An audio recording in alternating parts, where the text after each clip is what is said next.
So, you want to buy a Tesla Model S and you're thinking to yourself, do I want to spend an extra £40,000? Well, that's not the only cost you need to consider. Here are all the other costs you should be considering when thinking about buying a Tesla Model S, new or used. And more importantly, at 28 years old, how much is it going to cost me to insure this thing?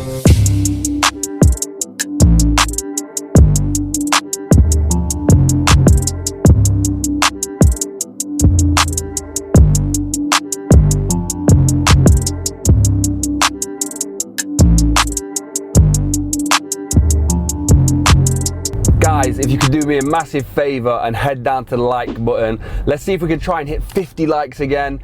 And if you've not already, please subscribe. I do videos every Monday, Wednesday and Friday. And if you want to see that, please hit the notification bell as well so you get those notifications. Do we have any notification gangs in the comment section? So there's quite a few costs to consider, not just the purchase price with the Model S, although it is almost twice as expensive as its Model 3 counterpart. There's the insurance to think about, there's maintenance to think about, there's the electricity cost to think about, there's tyres, and there's a few more things. So let's jump into that. So first of all, let's talk about insurance.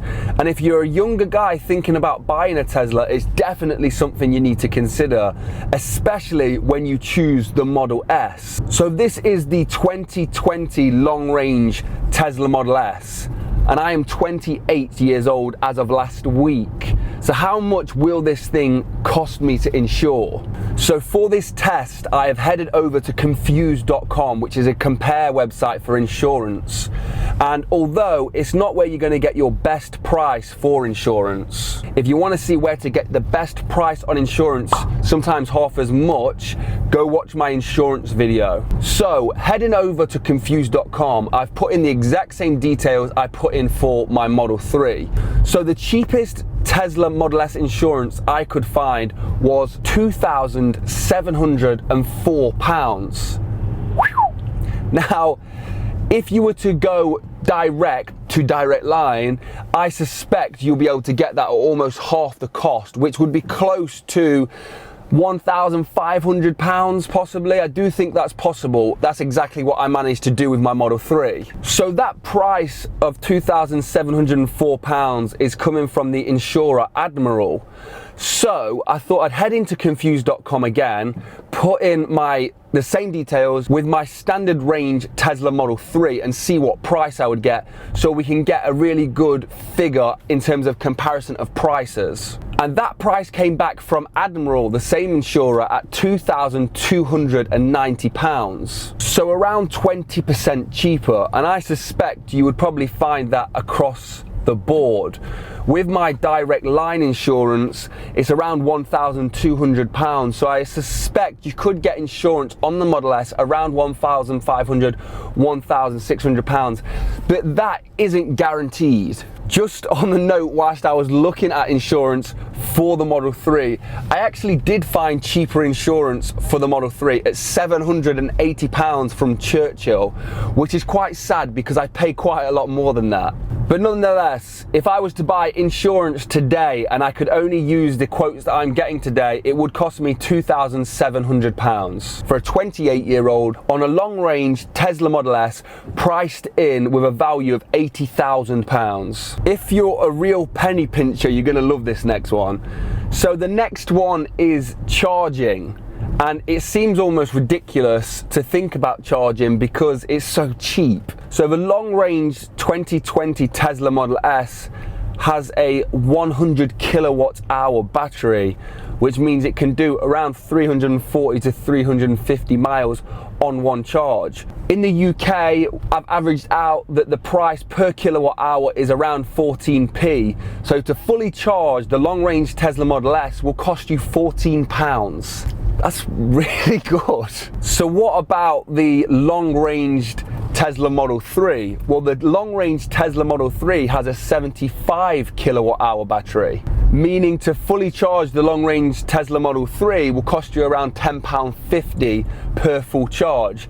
Just a point on that though, you would get around 10 to 20 less miles for the Model 3, but I think it's around 10 to 15% cheaper per mile. I mean, I don't know if you're buying a used Tesla Model S or a new Tesla Model S, so I don't know if you're dropping £80,000 or £40,000, but if you're dropping those kinds of numbers, I don't know if you're going to be too fussed about £3.50 extra per full charge. I don't know. I'm that much of a penny pincher that an extra £3.50 per charge kind of gets to me. There is something you could think about though. If you got free unlimited supercharging with a used Tesla Model S, you might be able to negate some of those costs if you use a supercharger from time to time. In an electric car, there isn't that much maintenance. In fact, a lot of companies tout them as maintenance free, especially Tesla. But there are a few things you will need to replace from time to time, and one of the biggest things that's not covered by warranty is tyres. So heading on to Quick Fit and putting the reg of this car in, the only tyres you can get are Pilot 4 Sport S's, and they will cost you £264 per tyre. That would really hurt. I would have to find something a bit cheaper. On the same website, for the Pilot 4s, not the 4S's but the 4s, for the Model 3, you are looking at £151. So a huge difference, over £120 saving per tyre, which is 480 quid if you had the whole set done, which is a lot of money. Whilst we're talking about parts, if you're buying a used Model S, it's something you really do need to consider. A used Model S versus a used Model 3, even if we're not taking warranty into consideration and we're just saying that you'd be doing all the repairs yourself and not through Tesla, you would have some issues with the Model S. First of all, the parts are probably going to be a bit more scarce in the long term. And then also, price per parts on average should be more expensive because it's a more expensive car. Add into the fact that the Tesla Model S has more tech on board, it has more fail points on board, which add to the car because it looks great with its handles and its boot and its sunroof, but it also means there's a higher probability of something going wrong, which means if you do have to dip into your pocket, you're gonna have to dip in pretty deep. Lastly, on maintenance, if you are spending £80,000 on a Tesla versus £40,000 on a Tesla, you're probably going to want to look after your paintwork a little bit more. You're probably going to have it cleaned by more professional people instead of doing it yourself. I wouldn't personally because I'm a tight git, but I'd probably end up messing my paintwork up. So it's something to consider. How much are you going to be spending on cleaning the car? You don't just want to take your Model S to a drive-through car wash. You probably want to get somebody who knows what they're doing.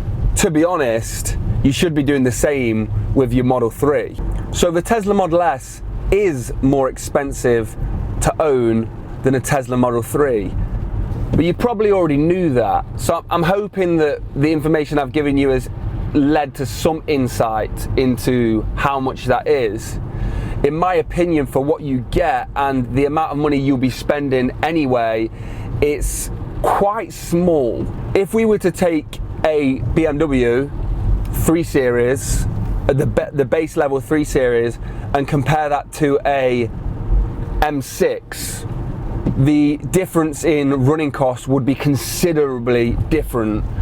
So the running cost between Teslas isn't actually that wide in comparison to what it would be of its internal combustion engine counterpart, which is quite impressive. The bulk of the extra cost that you will incur is down to the insurance, a factor that we don't really have any control over, and a lot of that is just down to the list price of the car. Now, if you're buying a brand new Tesla Model S, there is one final thing you need to consider, and that is value lost. Percentage wise, it's going to be the exact same as a Model 3, but when the car costs twice as much, you're losing twice as much money. That's just something you have to take on the chin.